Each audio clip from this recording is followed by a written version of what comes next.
Assalomu alaykum hammaga. Kripto bozorini navbatdagi tahlilini boshlaymiz. Bitcoin'da nimalar o'zgarish bo'ldi?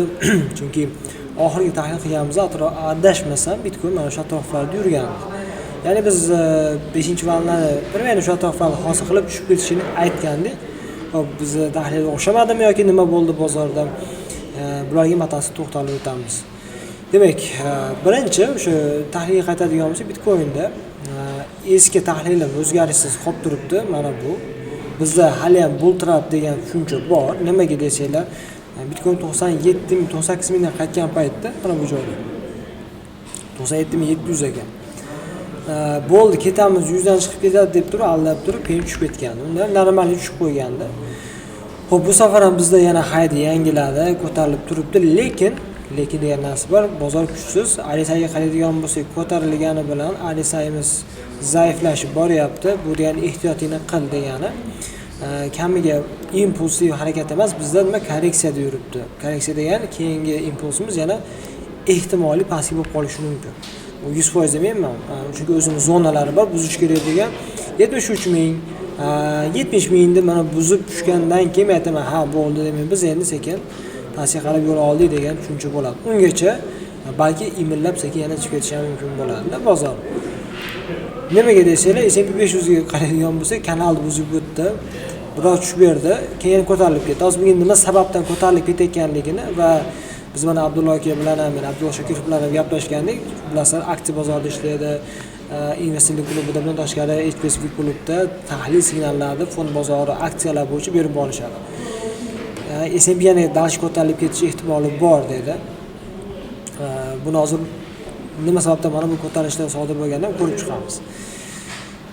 Demak, natijada o'zi mana ko'radigan bo'lsak, efir, top coinlar yuryapti, lekin biz kutgandaqa darajada emas. Ko'pgina yerda hech qancha yurgani yo'q. Mana bu Sui, mana bu Solana, bir oy oldin ham shu 80 atrofida gaplashgandik, hozir ham shu ahvolda yuribdi. Nima bo'lyapti? Ya'ni Bitcoin zaif chiqqani uchun bu уже вообще analizdan bir ustiga minib ketibdi. Shu sharmanda. 4 soatlik bilanchi daily ustiga minib ketgan bo'lsa kerak. Umuman katta coinlarimiz yaxshi harakat qila olmayapti. Aytgancha, dotda o'tgan safar men o'zini narxini yopib turib olganim, chunki yana tushib ketishi mumkin degan tahlil bo'ldi, haqiqatan tushib ketibdi. Dotga qiziqib turibman, nimaga desanglar, shu uch kanalni, bunaqa kanal odatda qayerga buzadi? Yuqoriga breakout beradi. Turib otib olishi mumkin bo'ladi. Buni hisobga olib turibmiz. Keyin bu yerda yana yuqoriga harakat bor.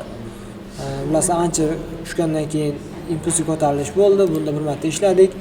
Yaxshi ko'tarilib ketdi, keyin yana bir ko'tarilib ketdi. Hozirgi holatda olmoqchilar o'zi ehtiyot bo'lib turasizlar, chunki 1 soatlik kanalni pastga buzib qo'yishi mumkin. Shuning uchun biz kirmadik. Agar buni yuqoriga bo'lsa, okey, bitta yana ishlab olsak bo'ladi. Misol uchun mana shu atroflardan bo'lsa, bu yerda bir 20-30% joyi bor edi, lekin pastga buzmoqchi bo'lib turibdi. Shuning uchun hozircha bunga uncha qilmayapmiz. Demak, S&P 500 ya'ni fond bozori ko'tarilishiga sabab bo'lgan narsa bu o'sha chorakli hisobotlar bo'ladi. Hozir bularga qaytamiz. Aytgancha, demak, chorshanba kuni, ilgari kuni, ya'ni o'sha Federal zaxira raisi Jerome Powell oxirgi Federal ochiq bozor qo'mitasi oldida, ya'ni FOMC mitingni o'tkazdi. Foiz stavkasi menimcha o'zgarmadi. Hozir bitta qarab qo'ying, ancha bo'ldi, yangiliklarga uncha qaramayotganimga. Investingga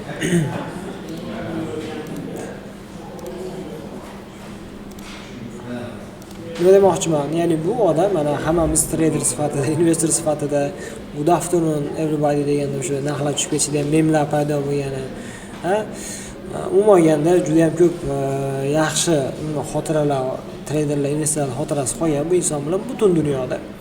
Shu odam hozir Amerika Markaziy banki Federal zaxira raisligidan va o'sha lavozimidan tushadigan bo'lyapti. 27-yilgacha adashmasam, endi baribir nechadir yil boshqardi, bir 7-8 yil bundan ko'p ham boshqardi shekilli. Shuning uchun bu odam nima qiladigan bo'ldi. Ya'ni bu odam ketyapti, o'rniga o'zini Trump o'zining odamini qo'yadi. Ko'pchilik uni kritika ham qilishdi bu odamni. Sen dedi Trump kuchiga bo'lib qolmaysanmi deganda bu hafta. mana chorshanba kuni bo'lib o'tdi falsafasi kutilgandek, chunki urush bo'lib yotibdi bu yoqda, neft narxi ko'tarilib ketgan, o'shanga foiz stavkasini tushirmadi. Press konferensiya mana yarim soat o'tib bo'ldi. Kecha yapchi mahsulot iqtisodiy o'sish sal sekinlashgan, inflyatsiya o'zgarishsiz kutilgandek, bu yaxshi. Demak, bu olganda bu odam demak postdan keladi, undagi Kevin Varshaviy bo'lib ketib qoldi. Mana shu odam yangi federal zaxira raisi bo'lishi kutilmoqda, ya'ni kandidatlar orasida eng yuqori turgan odam mana shu bo'lib turibdi. Katta ehtimol bilan shu odam saylanadi va bu o'sha falsafasini tushiradi degan gaplar bor. Chunki Tramp tushira olmay yuribdi, lekin Tramp qilayotgan siyosati teskari bo'lganligi uchun shu bozorga to'g'ri kelmayapti. Ko'ramiz qanaqa o'zgarishlar bu odam olib keladi. Keyinchalik Amerika iqtisodiyotidagi va fond bozoriga ta'siri juda ham katta bo'ladi.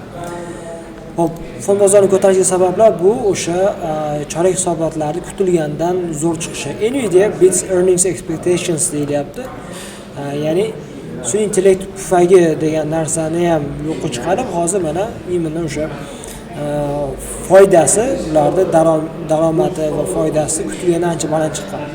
Mana ko'radigan bo'lsak, 62% ga o'sgan bir yilda, mana year over year deyilyapti. Oyi deb chiqariladi va yangiliklarda ham mana bittaga. Tushuntiradigan bo'lsam, mana bu yillik inflyatsiyada o'tgan yilga nisbatan bu yil qanaqa o'sishda bo'lyapti. O'shada har oy yangilab borishadi. Mana shu narsa naqada Nvidia daromadini ko'radigan bo'lsa 162% o'sish bo'ladi. Bu albatta sun'iy intellekt chiplariga, o'sha GPU deyiladi, katta grafik chiplariga, cloud chiplariga bo'lgan talabni ko'rsatib beradi. Sun'iy intellektga talab juda ham katta. Mana hammamiz ishlatyapmiz. ChatGPTdan tortib boshqa har xil video, rasmlar yasab berganlargacha ishlatilyapti. O'shaning hisobiga buni savdosi oshib boryapti. Bundan tashqari Apple kompaniyasi ham o'zining demak kutilmalaridan balandda chiqdi. iPhone, ayniqsa o'sha iPhone savdosi orqali bo'lyapti. Kompaniya daromadlari demak 29 milliardda choraklik yanvardan mart oyi periodida, bu degani har bitta aksiya uchun $2 oshiqroq bo'lgan daromad topib beryapti. Bu juda ham zo'r degani. Apple ham plus kutilmalardan baland chiqdi. Amazon kompaniyasi xuddi shunaqa. Ularda ham daromad kutilgandan ancha baland chiqdi. Ko'rishlar mumkin 28% o'sish yillik. Bu juda ham zo'r degani. Imенно o'sha AIga aloqador mana avasa sales bor, o'sha Amazon cloud serverlari. Xullas juda ham ko'p yangiliklar, shuni hisobiga fond bozori prosa ko'tarilyapti. Buning holati endi tushishi xatoda, chunki bularning aksiyasi ko'tarilgandan keyin bozorni ham ko'tarib boryapti. Demak, yana qolgan yangiliklarni men tahlilni biz har kuni chiqara olmaymiz. Qolgan yangiliklarni ham mana biz orada jurnallar chiqarib turamiz. Chunki o'qishlar tavsiya qilaman, chunki o'zim qilganman buni ham. Yangiliklarda boshqalardan qolib ketmaslik uchun. Sabab nimaga? Chunki foydali bo'lsa qolganlarga ham manfaatli bo'lsa, ya'ni biz o'sha internetda ko'radigan o'sha jurnallarga o'xshagan mana HBS da o'zimiz xohlasa yo'l qo'yganmiz, unga 15-soni. Ustida ishladik ancha, xohlasa mana shu holatgacha olib keldik. Sun'iy intellektda mana bu yangilik e'tiborimni tortdi. Qo'yabzal ishlab chiqargan kompaniya sun'iy intellekt bozoriga o'tib ketgan. Tasavvur qilyapsizmi? Ya'ni deylik, telefon batareyka chiqarardi, keyin sun'iy intellektga o'tdi desa tushunasiz. Okey, texnologiyaga o'tyapti. Ularga juda ham yaqin. Lekin bu poyabzal ishlab chiqarishdan 180 gradusga o'zgartirib turib, sun'iy intellektga o'tyapti. Buni bitta yomon signal hisoblanadi, chunki qaysi bozor farqi yo'q, ko'chmas mulk bo'ladimi, nima bozor bo'lsa ham kengayib, likvid bo'lib, hamma o'sha bozorda bo'lganda umuman aloqasi yo'q bo'lgan odamlar ham kirib o'sha joyda foyda qilishga harakat qiladi. Mana o'sha sun'iy intellekt sekin boshlandi. Bu yerda bir yil davom etadimi, 1,5 yil davom etadimi bilmaymiz. Bu borgan sari umuman anaqasi yo'q bo'lgan kompaniyalar shunda bozorga chiqib, aksiyasini chiqarib yoki-da investordan pul yig'ib, pul soqa qilayotgan bo'lsa, demak bu bozor tagiga olyapti degan, oxiri qulash bo'ladi degan.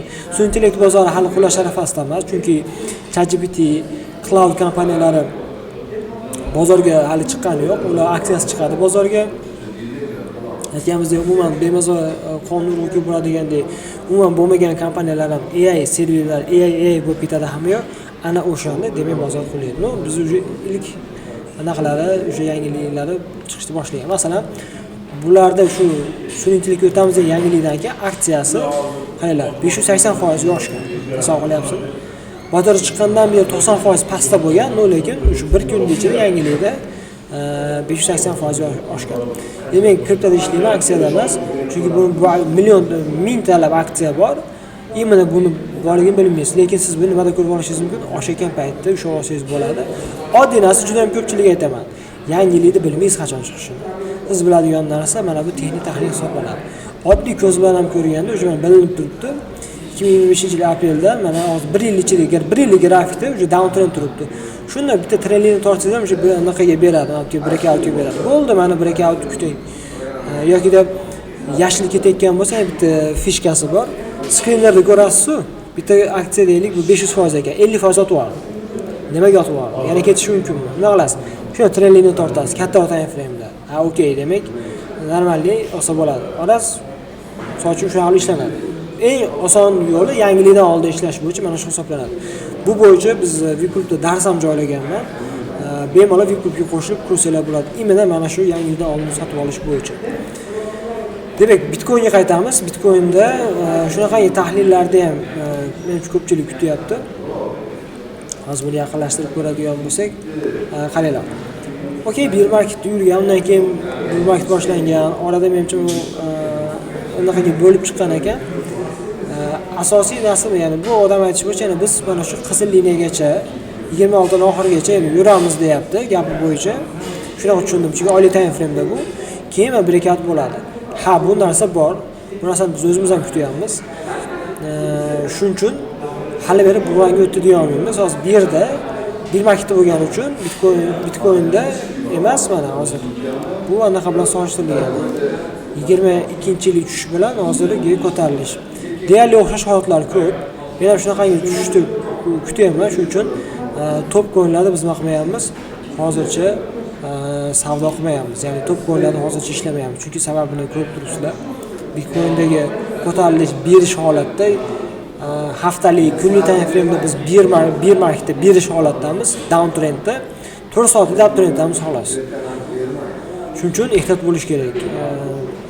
Top coinlar yurmayotganligi uchun biz odatda mayda coinlarda ishlashga harakat qilyapmiz. Masalan, mana bu coin video olishimdan biroz oldin ko'tarilib berdi. Mana ot berishi, mana kecha boshlangandi, kecha kirgandi, 70% take profitimiz birinchi qismiga yetib keldi. Ikkinchisini hozir 200% qo'yganmiz. Nasib bo'lsa olamiz, stoplarni ko'tarib qo'yganmiz.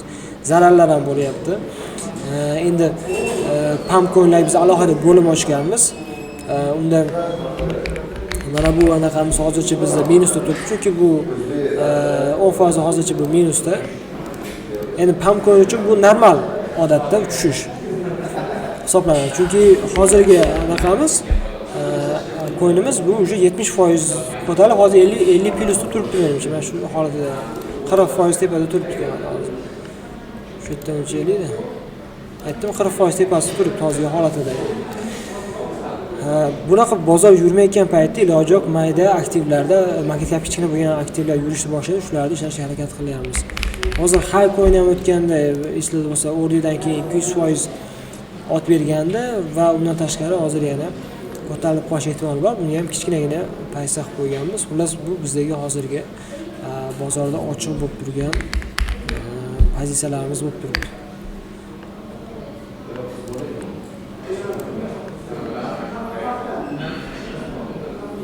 Buni ham bu yetib 70% qo'ygandik. Hozircha bir 30% take profit birinchi qismiga hali yetib bormadi. Buni kutyapmiz, sekin-sekin ishlashga harakat qilyapmiz. Shu bizning tahlillardan top altcoinlar yurmayotganda e'tiborli albatta mayda market cap kichkina bo'lgan altcoinlarda bo'lish kerak, chunki ularda harakat bo'ladi. Lumiyaga mana bugun past ochgandi, chunki manipulyatsionni sham hosil bo'lgan ekan. Mana shu tahlil bor bizda. 17 atrofida 18 da olingan. Hozircha 17 da turibdi-ku. Tek fokus biz ham o'sha 40 va 100% qo'yganmiz. Bu ham o'sha pump coin hisoblangani uchun mana ichkarida tahlillarni ham ko'rishinglar mumkin. Hozircha yomon emas. Sekin-sekin ishlashga harakat qilyapmiz. Albatta biz bilan harakat qilib ishlamoqchi bo'lsangiz, Vipulga bemalol qo'shilsangiz bo'ladi. Bilimingiz bo'lmasa, darslar bor, darslar bo'limiga keling. yoki yo'q men ustozimni o'rganmoqchiman desangiz, video ostida demak onlayn, offlayn darslarga ham havola qo'yilgan, o'tib bemalol ko'rsanglar bo'ladi. Hammaga rahmat, sizlar bilan keyingi darslarda ko'rishguncha sog' bo'lasiz.